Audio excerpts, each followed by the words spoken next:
గురుగారు మొదటి ఉత్తరం చూద్దామండి. అలాగే ఈ ఉత్తరాన్ని శివాని గారు వరంగల్ నుంచి రాస్తున్నారు.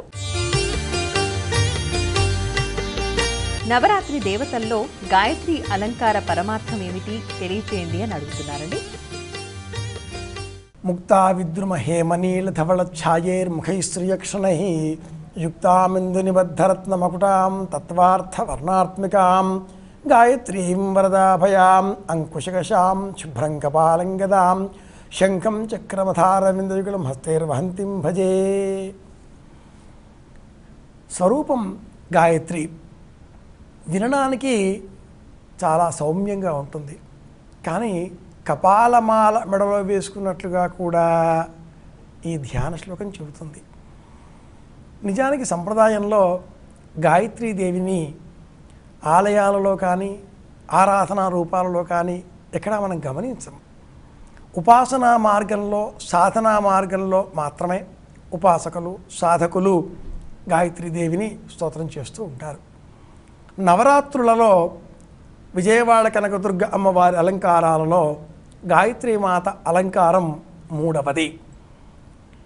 ఈ మూడవ అలంకారం, ఈ అలంకారాలు ఏమిటి అనుకుంటే ఆగమశాస్త్ర నియమాలకు అనుగుణంగా వైష్ణవం, శైవం, శాక్తేయం, గాణాపత్యం, సౌరం, అలాగే 6 మతాలలో ప్రత్యేకించి ఏ దైవానికి సంబంధించిన ఆగమ సూత్రాలు ఇటువంటి ఉత్సవాలను వర్ణించాయి.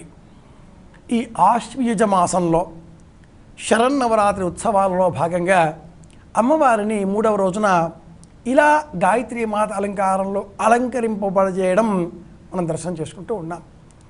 ముక్త విద్రుమ హేమ నీల ధవళ, ఈ ధవళ అన్న పదం తెలుపు వర్ణంగా ఉండడంతో మనం అమ్మవారిని సాత్విక రూపంలోనే అని అనుకుంటూ ఉంటాం. ఛాయేర్ముఖస్త్రియక్షణైర్యుక్తామిందు నిబద్ధరత్న మకుటాం తత్వార్థ వర్ణాత్మికాం గాయత్రీం వరద అభయప్రదాం. ఇంకా చాలా ఉన్నాయి ఆయుధాలు, అవన్నీ కూడా. అంకుశకశాం శుభ్రం కపాలై కదా. కనుక వాక్కు స్వరూపం గాయత్రిగా మనం భావన చేస్తే అది మృదువుగా ఉంటుంది, కటువుగాను ఉంటుంది. ప్రారంభంగా నవరాత్రులలో హస్త నక్షత్రం నాడు మనం కలశ స్థాపన చేస్తే ఈ 3వ రోజున స్వాతి నక్షత్రం ఉంటుంది.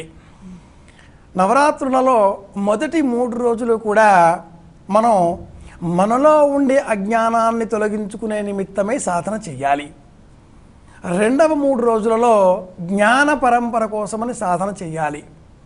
మూడవ 3 రోజులలో విజయం కోసం సాధన చెయ్యాలి. ఈ మొదటి 3 రోజులలో హస్త, చిత్త, స్వాతి, ఈ 3వ రోజున స్వాతి నక్షత్రం. ఈ రోజున గాయత్రీదేవిని స్తోత్రం చేసి ఛందస్సులలో ఒక రూపం గాయత్రి, 32 ఛందస్సులలో ఒక రూపం గాయత్రి. యోదేవ సవితాస్మాకం ధియో ధర్మధిగోచరాత్ ప్రేరయై తస్య భర్గస్య తద్వరేణ్యముపాస్మహే, ఇలా స్తోత్రం చేయాలి. అమ్మవారికి ప్రీతికరంగా ఈ 3వ రోజున పంచదార కొబ్బరి అన్నం నైవేద్యంగా పెట్టాలి అంటుంది సంప్రదాయం. నిజానికి గాయత్రీ మాతకు సంబంధించి ఏ నైవేద్యములు కూడా ప్రత్యేకంగా చెప్పబడలేదు. కేవలం ఆమె వాహనం సరస్వతి వాహనం, గాయత్రీ మాత వాహనం హంస, ఇలాంటి రూపాలన్నీ పెట్టుకొని మనం అమ్మవారి ప్రీతికరంగా పాలు అనే నైవేద్యం పెడుతూ ఉంటాం.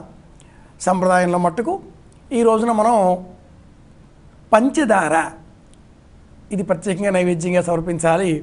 అలాగే కొబ్బరి అన్నం, దీనిని మనం 3వ రోజు నైవేద్యంగా నవరాత్రి నైవేద్యాల్లో భాగంగా సమర్పించినట్లయితే గాయత్రీ మాత అనుగ్రహం చూపుతుంది. ధి అంటే బుద్ధిని అందజేస్తుంది అని సంప్రదాయం.